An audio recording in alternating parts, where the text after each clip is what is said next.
Assalamualaikum warahmatullahi wabarakatuh.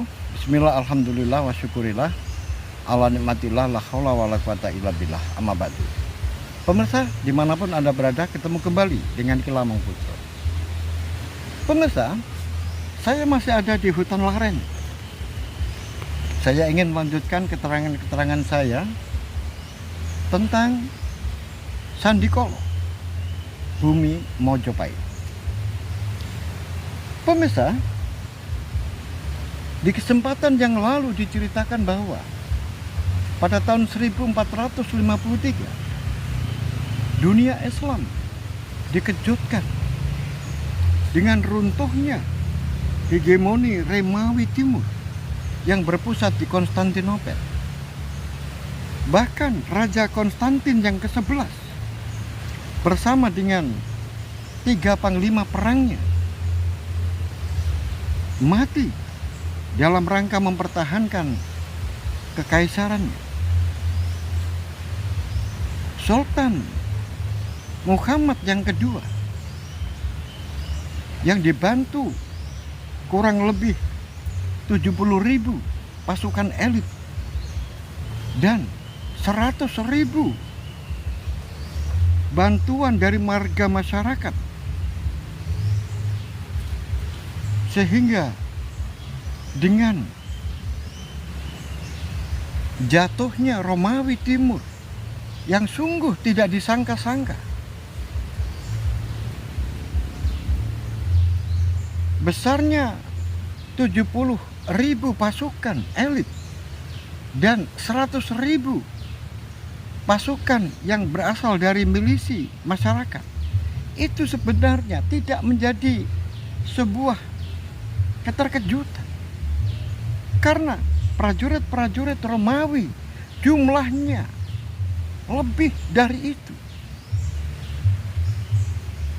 Oleh sebab itu, pada tahun 1453 merupakan tahun kebangkitan orang-orang Islam, dan berita tentang kemenangan Sultan Muhammad dari Kesultanan Utsmani ini membawa dampak pengaruh yang besar terhadap penguasa-penguasa Islam di dunia,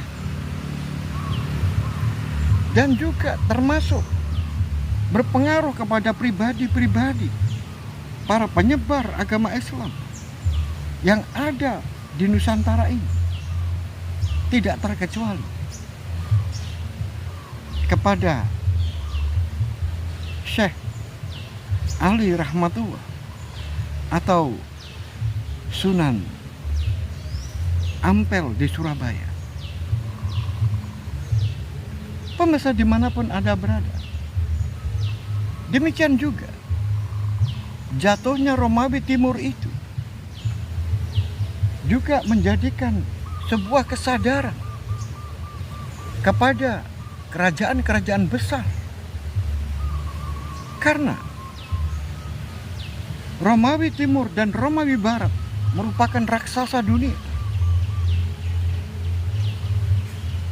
Oleh sebab itu, raksasa bisa dikalahkan oleh kekuatan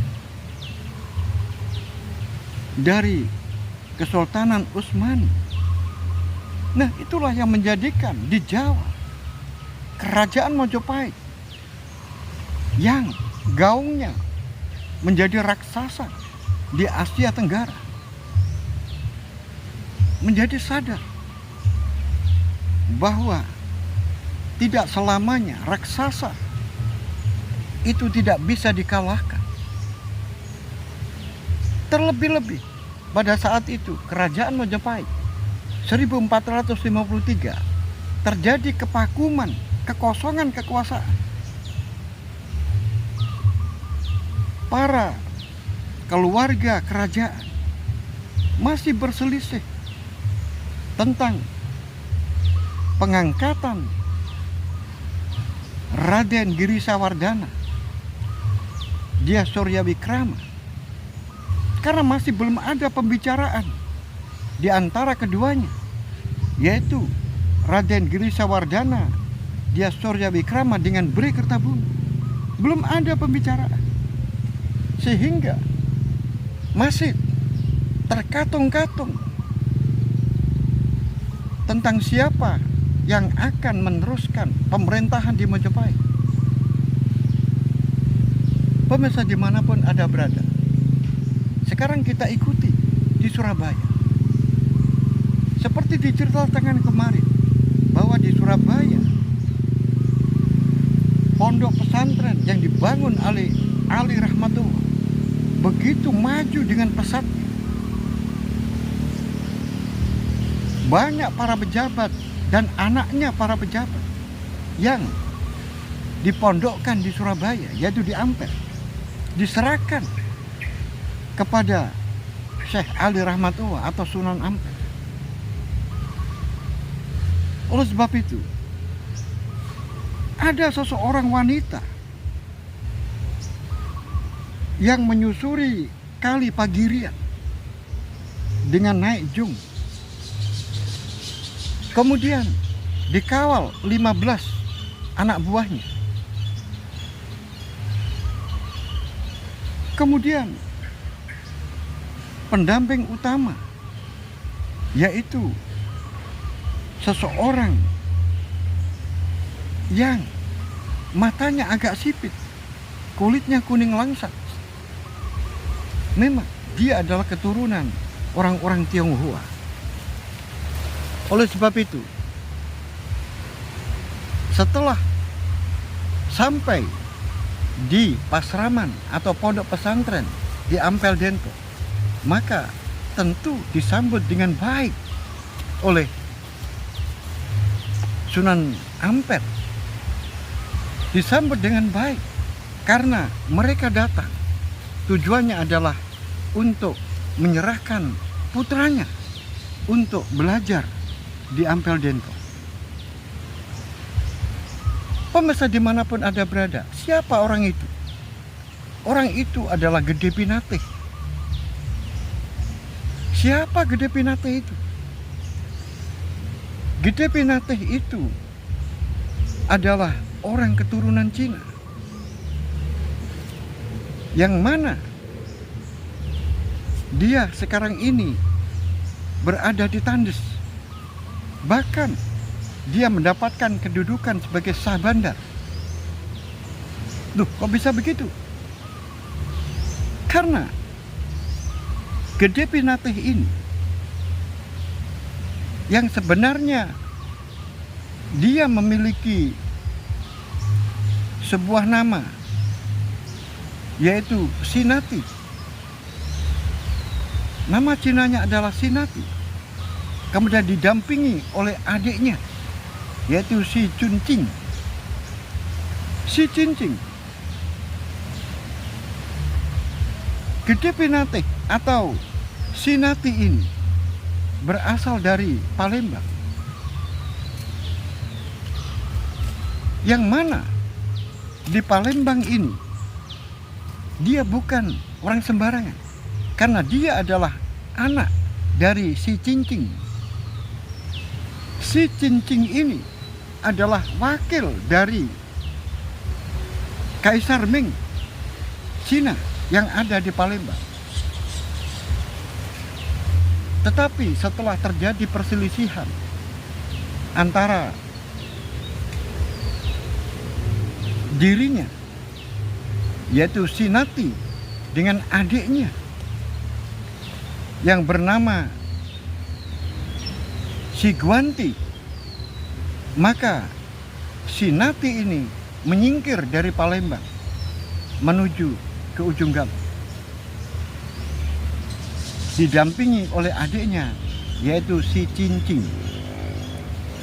Setelah di Ujung Galuh, dia bertemu dengan Shah Bandar, yaitu Ki Ageng Sambojo. Setelah bertemu dengan Ki Ageng Sambojo, maka menikahlah antara Sinati dengan Ki Ageng Sambojo ini. dan kemudian bertempat tinggal di Tandes. Nah, suaminya Ki Ageng Sembodjo ini berkedudukan sebagai Sabandar yang ada di Tandes. Tetapi sayang, pernikahan antara Sinati dengan Ki Ageng Sembodjo ini tidak dikaruniai putra.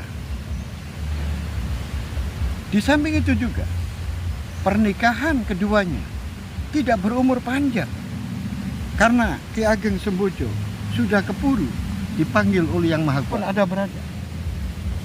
Setelah itu, atas dasar permintaan dari Sinati, maka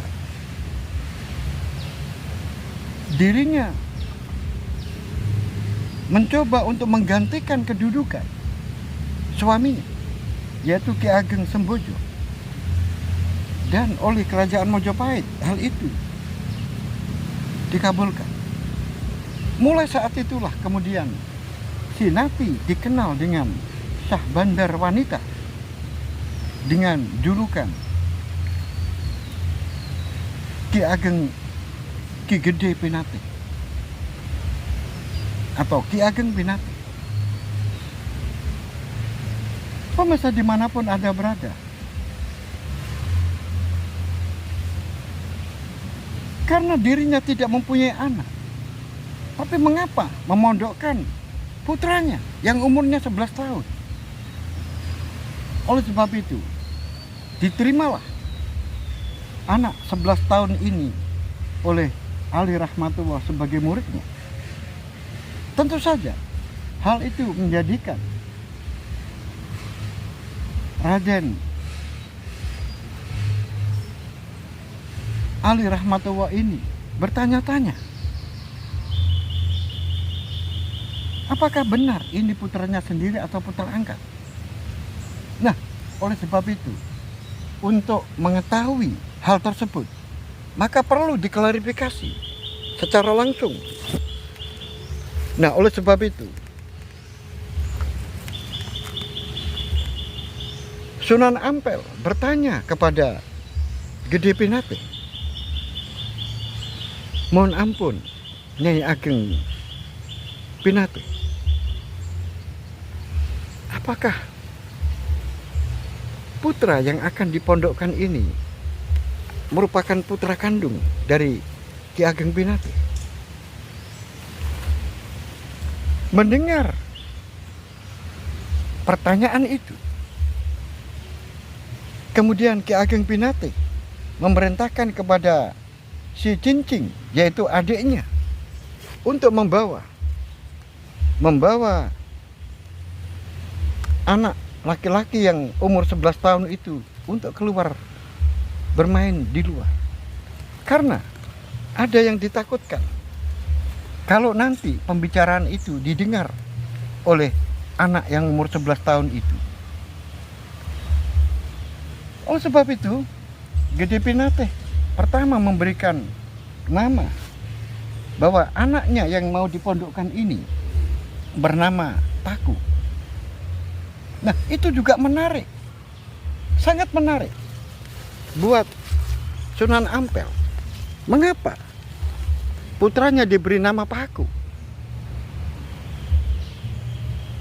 Gede Pinate kemudian memberikan jawaban, mohon ampun Kanjeng, saya memberikan nama anak saya yaitu dengan sebutan Paku. Ini merupakan sebuah wujud cita-cita saya, agar pada suatu saat nanti anak saya ini menjadi paku yang menancapkan ajaran-ajaran Islam yang ada di Pulau Jawa. Oh, jadi begitu. Benar. Kemudian, apakah benar Paku ini putra kandung dari Gede Pinate? Maka Gede Pinate tersenyum. Kemudian dibahas, mengapa Kanjeng Sunan Ampel bertanya seperti itu? Aku punya alasan. Karena wajah dari Gede Pinate ini sangat berbeda dengan wajah putra, yaitu Raden Paku. Dikejar oleh Gede Pinate. Di mana perbedaannya? Kalau Gede Pinate ini wajahnya mirip-mirip dengan orang Cina, sedangkan kalau putranya ini mirip-mirip dengan orang Arab. Akhirnya Gede Pinate mengatakan, benar Kanjeng, bahwa anak saya Paku ini bukan anak saya, yaitu bukan anak kandung saya, tetapi ini merupakan anak angkat. Ceritanya adalah ketika saya sedang melakukan berdagang di Belambangan sama dengan nahkoda saya, yaitu Abu Hurairah. Maka setelah selesai berdagang di Belambangan, Abu Hurairah sangat terkejut karena dirinya dipanggil oleh penguasa Belambangan, yaitu Prabu Menak Sembuyu, saat mau kembali pulang berdagang dari Belambangan ini. Maka Abu Hurairah ini memenuhi panggilan Prabu Sembuyu untuk datang di pendopo kerajaan Belambangan. Nah, setelah dipenuhinya, alangkah terkejutnya Abu Hurairah, sebab dirinya diberi kotak, yang mana kotak itu adalah berisi anak laki-laki yang sangat tampan. Kemudian Prabu Menak Sembuyu ini mengatakan, ini adalah cucuku, anak dari seorang mubalek yang menyebarkan agama Islam yang berasal dari Pasai, yang menikah dengan anakku Sekar Dadu. Nah, karena di sini terjadi perpecahan antara pendukung orang-orang Islam dan pendukung agama Siwa Buddha. Oleh sebab itu, kekhawatiran saya terhadap cucu saya ini, aku khawatir kalau nanti menjadi sasaran. Oleh sebab itu, karena ayahnya sudah pergi, terusir oleh orang-orang yang mendukung agama Hindu Buddha Siwa. Oleh sebab itu, aku titipkan anak ini dan sampaikan kepada Tuanmu agar dirawat dengan baik. Anak ini bernama Ainul Yakin. Akhirnya Abu Hurairah menerimanya dengan baik, dengan senang hati. Dan setelah itu diserahkan kepada Gede Pinate, yaitu saya. Begitu, Sunan. Jadi ini adalah anaknya seorang mubalek yang berasal dari Pasai. Namanya adalah Syekh Maulana SK. Betapa terkejutnya,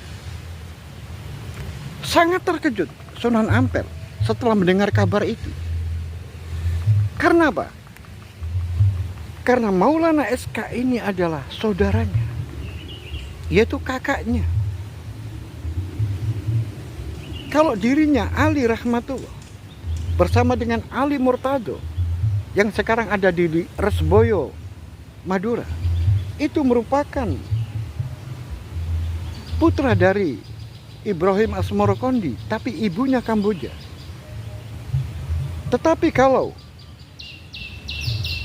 Syekh Maulana SK ini adalah putra dari Syekh Ibrahim Asmorokondi, dari ibu yang berasal dari Pasai, Aceh. Nah, oleh sebab itu, Paku ini berarti bukan siapa-siapa lagi, tapi adalah anakku sendiri. Karena dia adalah keponakanku. Dia adalah anak saudaraku. Oleh sebab itu aku berjanji kepada Nyai Gede Pinate bahwa anak ini akan saya rawat dengan baik. Dan mudah-mudahan pada suatu saat nanti apa yang Nyai Gede Pinate ini inginkan, yaitu menjadi pakunya agama di Jawa ini, mudah-mudahan bisa terwujud. Amin. Diaminkan oleh banyak pendukungnya, pengikutnya. Pemirsa dimanapun Anda berada, akhirnya Paku ini diterima menjadi santri di Ampel Dento. Nah,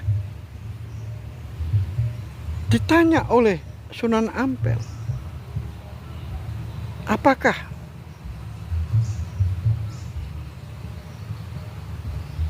Paku ini tidak boleh tinggal di pondok pesantren? Itulah yang menjadi keberatan dari ibunya. Karena ibunya sangat sayang dan sangat khawatir. Oleh sebab itu dipilihnya antar jemput.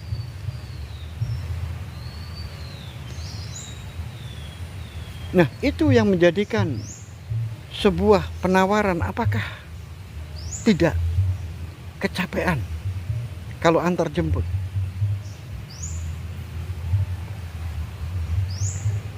Pagi diantarkan, sore diambil.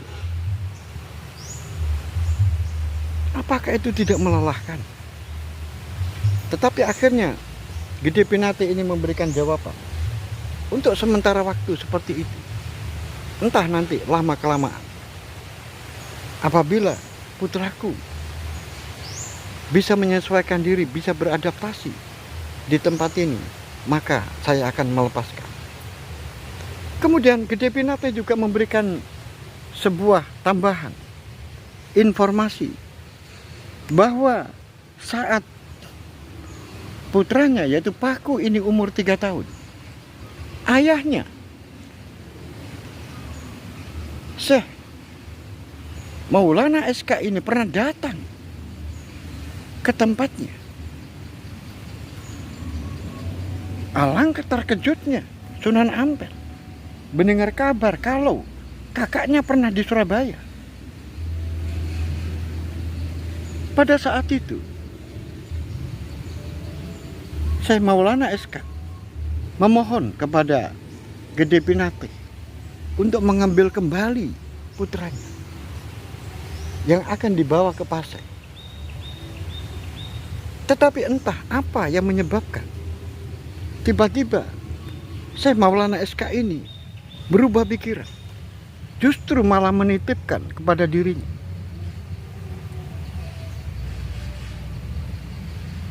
Demikian juga ibunya juga pernah datang, bahkan lebih lama tinggal di rumah saya, Kanjeng.